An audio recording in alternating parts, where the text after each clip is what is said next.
Most people are stuck, not because life is hard, but because they're waiting for it to get easy. They tell themselves, I'll start when things calm down. I'll change when I feel ready. I'll act when I'm confident. But life doesn't work like that. And the longer you wait, the weaker you become. Number one, life doesn't become easy. You become capable. That distinction matters because most people spend their lives waiting for pressure to disappear instead of preparing themselves to withstand it. They expect circumstances to soften, relationships to become simpler, work to become less demanding, and their inner resistance to magically fade. But life isn't designed to remove obstacles for you. It's designed to expose where you are weak, undisciplined, or avoiding responsibility. When you misunderstand this, every challenge feels unfair. When you understand it, difficulty becomes information, something that shows you exactly where growth is required. The illusion of an easy life keeps people passive. They tell themselves that once things slow down, once stress reduces, once they feel confident or motivated, then they'll finally act. But that moment never arrives because ease is not a prerequisite for action. Capability is. Strength is built under pressure, not before it. When you repeatedly choose discomfort, physical, mental, emotional, you expand your capacity to handle more without breaking. What once felt overwhelming becomes manageable, and what felt impossible becomes routine, not because life changed, but because you did. Responsibility is the mechanism that creates capability. When you stop blaming circumstances and start asking what is within your control, your posture toward life shifts. You begin organizing what's chaotic instead of resenting it. You regulate your body, your habits, your reactions, and your standards. This doesn't eliminate hardship, but it changes your relationship with it. Stress stops feeling like an enemy and starts functioning as a signal, something that sharpens your focus rather than eroding it. Discipline plays a central role here, not as punishment, but as structure. Without structure, even small problems feel heavy. With it, pressure becomes directional. Discipline teaches you that you don't need to feel ready to act, and that waiting for the right emotional state only keeps you stagnant. Action stabilizes the mind far more reliably than overthinking ever will. Each time you do what is required instead of what is comfortable, your tolerance for difficulty increases. Over time, life doesn't stop demanding more of you. It demands more because you can handle more. The load increases as your capacity expands, and this is often mistaken for failure. In reality, it's evidence of growth. The calm you see in capable people isn't the absence of problems, but the presence of competence. They aren't protected from difficulty. They're no longer threatened by it. Number two, comfort weakens, responsibility strengthens, and the reason this is difficult to accept is because comfort feels harmless. It feels like rest, relief, or self-care, but when it becomes a default state, it quietly erodes resilience. Comfort asks nothing from you. It doesn't require growth, decision-making, or accountability. Over time, it trains the mind to avoid tension and the body to resist effort. The more you organize your life around staying comfortable, the less capable you become of handling stress, uncertainty, or responsibility when they inevitably appear. Responsibility, on the other hand, introduces weight into your life, and weight is what builds strength. When you commit to something beyond your immediate comfort, your health, your work, your word, your role, you are forced to develop structure. You have to regulate your impulses, manage your time, and act even when you don't feel prepared. This pressure is not destructive, it is formative. It exposes your weaknesses, but it also gives you the opportunity to correct them instead of hiding from them. Responsibility doesn't simplify life, but it stabilizes it. Avoiding responsibility often masquerades as freedom. People convince themselves that fewer obligations mean less stress, but the opposite is usually true. Without responsibility, life becomes chaotic and unpredictable. There is no rhythm, no standard, no anchor. Small problems feel larger because there is no framework to contain them. Anxiety grows not because there is too much to do, but because nothing is firmly held. Responsibility provides boundaries, and boundaries create clarity. When you carry responsibility, your attention shifts outward. You stop obsessing over how you feel and start focusing on what needs to be done. This reduces emotional volatility because your actions are no longer dictated by mood. You begin to act based on principle instead of preference. Over time, this builds self-trust because you know you can rely on yourself under pressure. That trust is what quiets fear. Strength doesn't come from avoiding difficulty. It comes from meeting it repeatedly and discovering that you can endure more than you assumed. Each responsibility you take on expands your capacity. What once felt heavy becomes manageable, and what once felt overwhelming becomes familiar. Comfort narrows your world by shrinking your tolerance. Responsibility widens it by increasing your competence. Number 3, waiting for motivation delays growth because motivation is an unstable foundation for action. It rises and falls based on mood, energy, and circumstance, none of which are reliable or within your full control. When you make motivation the condition for movement, you surrender authority over your life to how you feel in the moment. Progress becomes accidental instead of intentional, and long periods of stagnation are justified by the absence of inspiration rather than recognized as avoidance. Growth requires consistency, and consistency cannot depend on emotional readiness. The most important actions in life are often the least emotionally appealing. Maintaining discipline, telling the truth, setting boundaries, showing up when you're tired, and continuing when results are slow. Motivation rarely accompanies these actions at the beginning. It usually follows them.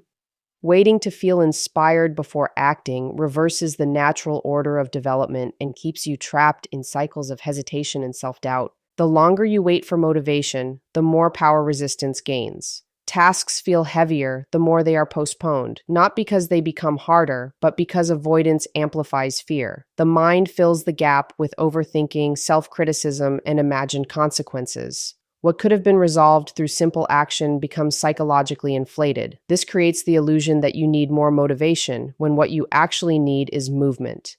Action stabilizes the nervous system in a way motivation never can. When you act, even imperfectly, you send a signal to yourself that you are capable of handling discomfort. This reduces anxiety and builds momentum. Momentum then creates clarity, and clarity makes further action easier. Growth accelerates not through bursts of inspiration, but through repeated exposure to challenge, followed by adaptation. Relying on motivation also undermines self-respect. When you only act when you feel like it, you teach yourself that your commitments are negotiable. Over time, this erodes trust in your own word. Discipline restores that trust by separating action from emotion. You do what needs to be done because it aligns with your standards, not because it feels good in the moment. Growth demands that you move forward before certainty, confidence, or motivation appear. Those qualities are not prerequisites, they are consequences. The path forward is not unlocked by feeling ready, but by choosing to act despite reluctance, and learning through experience that resistance loses its grip once it is confronted. Number 4. Discipline creates stability in chaos because it introduces order where uncertainty would otherwise dominate. When external conditions are unpredictable, emotional reactions become louder and more volatile. Without structure, the mind scans constantly for threats, problems, and escape routes, draining energy and attention. Discipline interrupts this cycle by anchoring behavior to deliberate choices rather than reactive impulses. It gives the nervous system something consistent to rely on when everything else feels unstable. Chaos feels overwhelming not because it is complex, but because it lacks boundaries. Discipline supplies those boundaries through routine, standards, and repeated action. When you wake up at a set time, take care of your body, and commit to small, non-negotiable tasks, you reduce the number of decisions that drain your mental resources. This creates a sense of control, even when outcomes remain uncertain. Stability emerges not from controlling the world, but from controlling your response to it. Discipline also shifts focus from outcomes to process. In chaotic situations, obsessing over results increases anxiety because outcomes are rarely fully within your control. A disciplined approach redirects attention to what can be done today, in this moment. This narrows the field of concern and makes action possible. Each completed task reinforces competence, which quiets fear more effectively than reassurance or optimism ever could. Many people resist discipline because they associate it with rigidity or punishment, but true discipline is adaptive. It does not demand perfection, it demands consistency. It allows flexibility within structure, providing enough order to function without collapsing under pressure. When discipline is absent, even small disruptions feel catastrophic. When it is present, large disruptions become manageable because there is a framework to absorb impact. Over time, discipline builds internal reliability. You begin to trust your ability to act regardless of how you feel or what circumstances arise. This trust reduces emotional volatility because you are no longer dependent on ideal conditions to function. Chaos loses its power when you know that you will show up, regulate yourself, and do what is necessary even when clarity is limited. Stability is not the absence of difficulty, it is the presence of structure strong enough to support you through it. Discipline does not remove chaos from life, but it transforms chaos into something navigable, something that no longer dictates your state of mind, and something you can move through without losing direction. Number 5, strength is built through daily discomfort because the body and mind adapt only when they are challenged beyond what feels easy or familiar. Comfort maintains the current state, but discomfort forces change. When you repeatedly choose what is slightly difficult, getting up when you want to stay in bed, having conversations you would rather avoid, pushing through mental resistance, you teach yourself that discomfort is survivable. Over time, what once triggered avoidance becomes tolerable, and what was tolerable becomes manageable. Daily discomfort is different from reckless struggle. It is intentional, measured, and consistent. It shows up in small choices rather than dramatic acts. These choices accumulate quietly, reshaping your identity without drawing attention. Each time you lean into discomfort instead of retreating from it, you expand your capacity to endure pressure without emotional collapse. This builds resilience, not through intensity, but through repetition. Avoiding discomfort shrinks your world. The more you organize your life around staying comfortable, the fewer challenges you are willing to face. This narrows your options and increases sensitivity to stress. Minor inconveniences begin to feel threatening, and resistance grows disproportionate to the task at hand. Daily discomfort reverses this process by recalibrating your threshold. It teaches the nervous system that stress does not automatically mean danger, and that effort does not require panic. Discomfort also sharpens focus. When you engage in tasks that demand effort, your attention becomes more deliberate. Distractions lose their appeal because the work itself requires presence. This creates a grounding effect, pulling you out of rumination and into action. Strength emerges not just as endurance, but as clarity. You become more decisive because you are less afraid of the sensations that accompany effort. Consistency is what transforms discomfort into strength. Occasional hardship does little if it is not repeated. Daily exposure, even in small amounts, compounds over time. Muscles strengthen through repeated strain, followed by recovery, and the same principle applies psychologically. Each encounter with discomfort leaves behind a residue of competence, a quiet confidence that you can handle what comes next. Strength is not an emotional state, it is a trained response. It develops when discomfort is no longer interpreted as a signal to stop, but as a signal to engage. Through daily discomfort, resistance loses its authority, effort becomes familiar, and capability grows quietly beneath the surface. Number 6, action comes before confidence because confidence is not a prerequisite for achievement. It is a byproduct of doing. Most people wait to feel ready before taking a step forward, convincing themselves that preparation, planning, or motivation must come first. This waiting creates a false sense of security and delays growth. In reality, confidence emerges only after action, after you face uncertainty and discover that you are capable of handling it.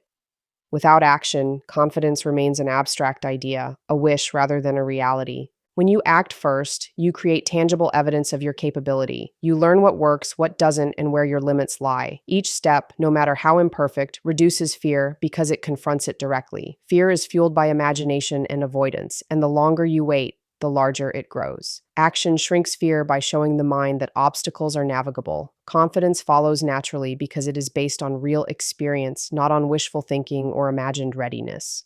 Waiting for confidence is a trap because it keeps you passive while life continues to demand response. Opportunities don't wait for emotional readiness. They arise and pass regardless of your mood or belief in yourself. When you defer action until you feel certain, you surrender control over your growth. You are no longer leading your life. You are letting circumstances dictate your development. Acting before confidence flips this dynamic. You take control by moving first, and confidence becomes a reward for your initiative rather than a requirement. Action also teaches resilience. When you act despite hesitation or self-doubt, you build a track record of endurance.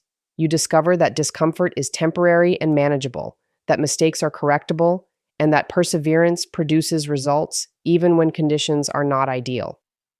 This repeated exposure reinforces trust in your own abilities, creating a feedback loop. Action generates competence, competence generates confidence, and confidence fuels further action.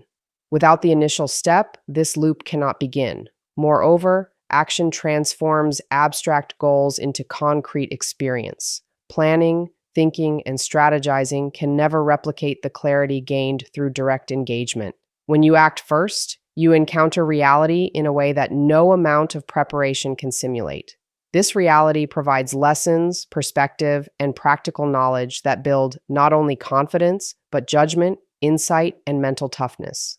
Confidence is not invented in theory. It is discovered in practice through the repeated demonstration that you can handle what life demands. Remember, life doesn't wait for you to feel ready. Strength, discipline, and confidence are earned through action, responsibility, and daily discomfort. Embrace the challenge, take control, and let growth happen one deliberate step at a time.